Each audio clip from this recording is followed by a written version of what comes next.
Well, this piece is crepe myrtle and let's resin epoxy with purple and red tint.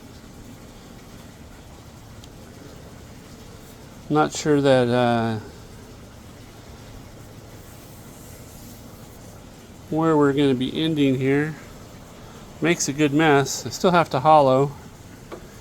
We have some, these cracks are filled with epoxy from the pour. These cracks are not.